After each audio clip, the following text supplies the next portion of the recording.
वही सारे के सारे चड्डीधारी गैंग हैं जो हर मुसलमान को फ्री में वीजा देते। चल मुन्नी पाकिस्तान जा, चल मुन्नी पाकिस्तान जा। मुझे मिलते हैं आपकी पोस्ट के नीचे कितने आएंगे, ओ मुन्नी चल पाकिस्तान जा। यानी अपने बाप का मुल्क तुम समझते हो और इस मुल्क की ऐसी भारत के मुसलमानों के लिए आप कुछ नहीं कर रहे हैं मोदी जी। आप अंबानी, अदानी और पतंजलि के लिए कर रहे हैं, क्योंकि सऊदी अरब ने आपके चाहने वालों के, आपके आकाओं के प्रोडक्ट को, यही स्ट्रीम चैनल जो सुबह शाम हिजाब हराम हलाल करता रहता है, क्या इसने कहा कि नुपुर शर्मा के खिलाफ कार्रवाई जो हुई वो सही हुई? आप देखिए कल तिहाड़ी कैसा लेबर पेन ले लेके मर रहा था। ये कुछ इस्लामिक कंट्री के बनाओ मोदी जी। हमें तुमसे नहीं, हमें आरएसएस से भी प्रॉब्लम है, क्योंकि तुम्हारी जड़ों में ही जहर है और वो जहर बोलने वाली जो एक ऑर्गेनाइजेशन है वो आरएसएस से निर्देश आया कि ये लोग गलत बोलते हैं। पहले क्यों नहीं पता था इनको कि ये लोग गलत बोलते हैं? तो सिर्फ ये बेवकूफ़ मुसलमानों की मस्जिदें तोड़ी तो मुसलमान उसके लिए लड़ रहा था, मुसलमानों के हिजाब को टारगेट करा तो भारत का मुसलमान उसके लिए लड़ रहा था, फाइट कर रहा था। तुम हमेशा हराम हलाल कर रहे थे, मुसलमान उसके लिए लड़। आप क्या नुपुर शर्मा की और नविका की जो टाइम्स नाउ की, उससे ज्यादा गुनाहगार नविका है, उससे ज्यादा गुनाहगार टाइम्स नाउ है। क्या आप इनकी प्रॉपर्टी पर बुलडोजर चला? ये बेवकूफ़ बनाने की बात है। अगर आप देखें सोशल मीडिया पे आज भी लिखा हुआ है कि हाँ वी सपोर्ट नुपुर शर्मा। आप मेरी पोस्ट पर जाकर देखिए, मुझे गाली देके नुपुर शर्मा ने बिल्कुल सही कहा, ऐसे ही कहना चाहिए था, इस्लाम तो है इस्लाम है। तो ये सिर्फ ड्रामेबाजी है, मुसलमानों को बेवकूफ़ बनाने के लिए, शांत करने के लिए। भारत के मुसलमानों को नहीं, सऊदी अरब के शेखों को बेवकूफ़ बनाने के लिए बीजेपी ने 15 दिन बाद FIR करी। समझ में तो ये आना चाहिए ना कि 15 दिन पहले तो नुपुर शर्मा ने जब बेइज्जती करी तो बीजेपी किस गुफा में पड़ी थी? तब भी तो फ्रिंज एलिमेंट थी ना। आज ही कैसे पता चला 2 दिन पहले कि वो जो नुपुर शर्मा फ्रिंज एलिमेंट है? तो ये सिर्फ इस वजह से है कि इनको पता है कि 16 मुल्क सऊदी के बिल्कुल खड़े हो गए और हिंदुस्तान के प्रोडक्ट का बाइकआउट कर दिया है। और कोई ने तो आज यहाँ तक कह दिया हमें बेवकूफ़ मत बनाओ मोदी जी, हमें तुमसे नहीं, हमें आरएसएस से भी प्रॉब्लम है, क्योंकि तुम्हारी जड़ों में ही जहर है और वो जहर बोलने वाली जो एक ऑर्गेनाइजेशन है वो आरएसएस है। यानी अब सऊदी जो कहेगा वो कहेगा कि आरएसएस भी बैन चाहिए।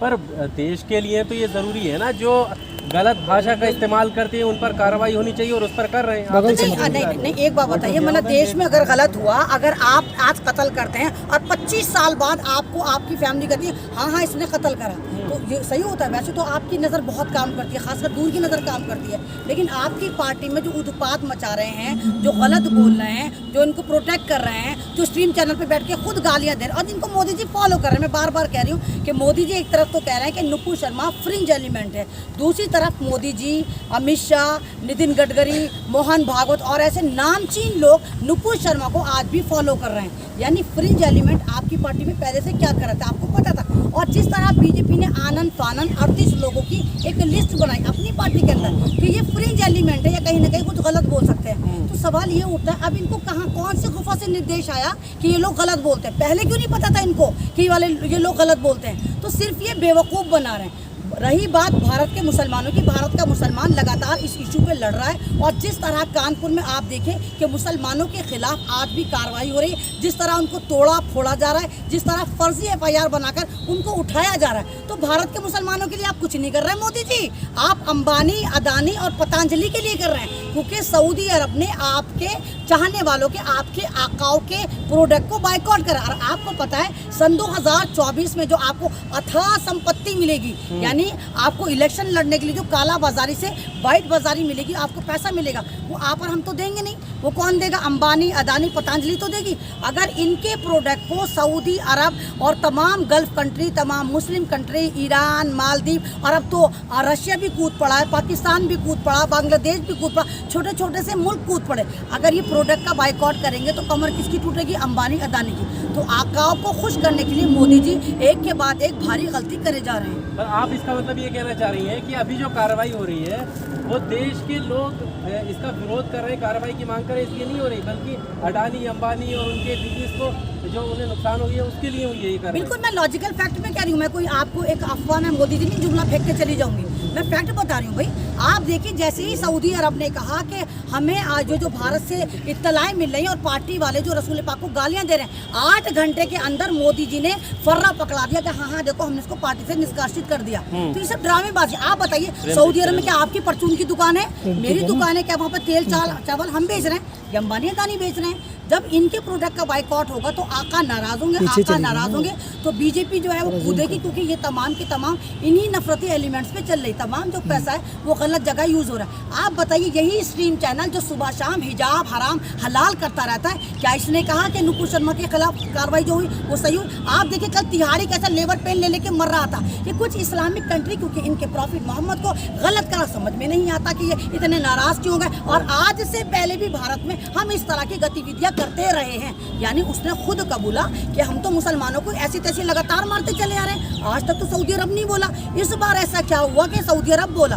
तो उस जाहिल को ये बताओ कि तुमने मुसलमानों की मस्जिदें तोड़ी तो मुसलमान उसके लिए लड़ रहा था, मुसलमानों के हिजाब को टारगेट करा तो भारत का मुसलमान उसके लिए लड़ रहा था, फाइट कर रहा था। तुम हमेशा हराम हलाल कर रहे थे, मुसलमान उसके लिए लड़ रहा था। लेकिन अगर तुम इस्लाम को टारगेट करते हो तो इस्लाम को मानने वाले तमाम दुनिया में रहते हैं, सिर्फ भारत में नहीं रहते। आप रसूल पाक को अगर गाली देते हैं तो आप देखिए तमाम मुल्क निकल कर आएंगे, क्योंकि इस्लाम किसी का पर्सनल मामला नहीं, हर मुसलमान का मामला, इसलिए सऊदी अरब सामने निकल कर आए। इसको पर्सनल बताया जा रहा है कि नहीं तो हमारा घर का नहीं तो बताने वाले तो बताएंगे। अब तो है ना कि खिसियानी बिल्ली खंबा नोचे, अब तो नोचेंगे। अब पर्सनल मामला हो गया। ये वही सारे के सारे चड्डीधारी गैंग हैं जो हर मुसलमान को फ्री में वीजा देते, चल मुल्ली पाकिस्तान जा, चल मुल्ली पाकिस्तान जा। मुझे मिलते हैं आपकी पोस्ट के नीचे कितने आएंगे, ओ मुल्ली चल पाकिस्तान जा। यानी अपने बाप का मुल्क तुम समझते हो और इस मुल्क की ऐसी की तैसी मारते हो। मुसलमान जो भारतीय है, और ये वाली बात हम तो कह ही रहे शुरू से, अब तो मोहन भागवत भी कह रहा है कि भाई मुसलमान जो है वो भारतीय हैं, लेकिन इस्लाम भारतीय नहीं था। तुम हर मस्जिद के नीचे शिवलिंग मत ढूंढो, सिर्फ उन मस्जिदों के नीचे ढूंढो जिनको हमने चिन्हित करा है। तो ये तो अब हड़बड़ाए में, और हड़बड़ाहट जो है इनकी वो सच उगल रहे हैं। ये खुद बता रहे हैं कि हम भारत में मुसलमानों पर लगातार जुल्म करते चले आ रहे हैं, इनके मुंह से निकल रहा है। तो लेकिन अब अगर सऊदी अरब आगे आए और प्रोडक्ट को बाइकआउट करा, मैं इसको अप्रिशिएट करती हूँ, बिल्कुल करना चाहिए, प्रोडक्ट का बाइकआउट करें, हमारे पे तो कोई फर्क नहीं पड़ेगा। क्यों नहीं पड़ेगा? हमारे पे क्यों फर्क पड़ेगा?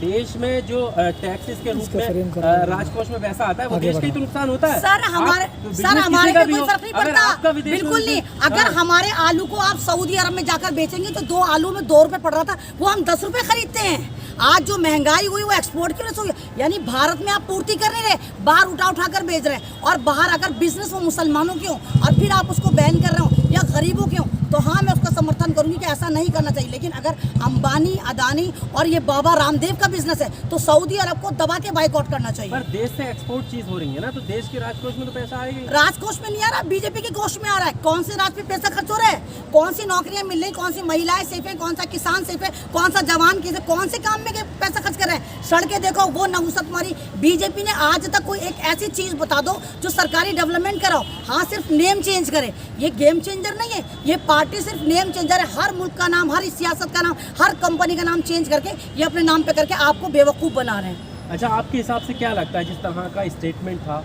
विरोध हुआ, बीजेपी ने पहले निकाला, सरकारी का कानूनी जो कार्रवाई है बनी हुई, क्या होनी चाहिए थी? नहीं, एक बात बताइए, क्या सरकारी कानून? 13 दिन बाद अगर आप नुपुर शर्मा को अपनी पार्टी से निकालते हो, मेरे पे क्या फर्क पड़ता है? अगर आपका बेटा आपके साथ ज्यादती कर रहा है, आप उसको घर में रखो या घर से निकालो। अगर उसने मेरे साथ मारपीट करी है, जब तक मैं उससे बदला नहीं लूंगी, मैं कैसे छोड़ दूंगी? आप उसे घर में निकालो। किस तरीके का बदला?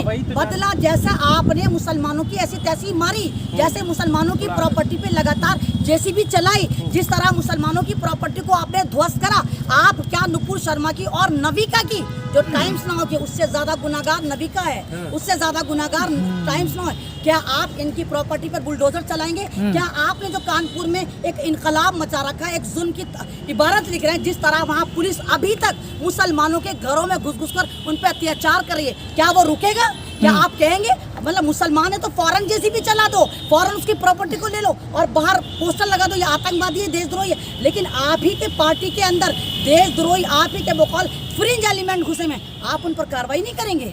36 सिक्योरिटी 50 से ज्यादा लोगों के खिलाफ आपने देखा होगा पोस्टर जारी किया यूपी सरकार ने, और उन पर कार्रवाई होगी। वहाँ भी आपको लग रहा है एक तरफा कार्रवाई है? फिर नहीं, लगनी ना है कार्रवाई। आप बताइए कानपुर में किसके खिलाफ एक प्रोटेस्ट हो रहा था?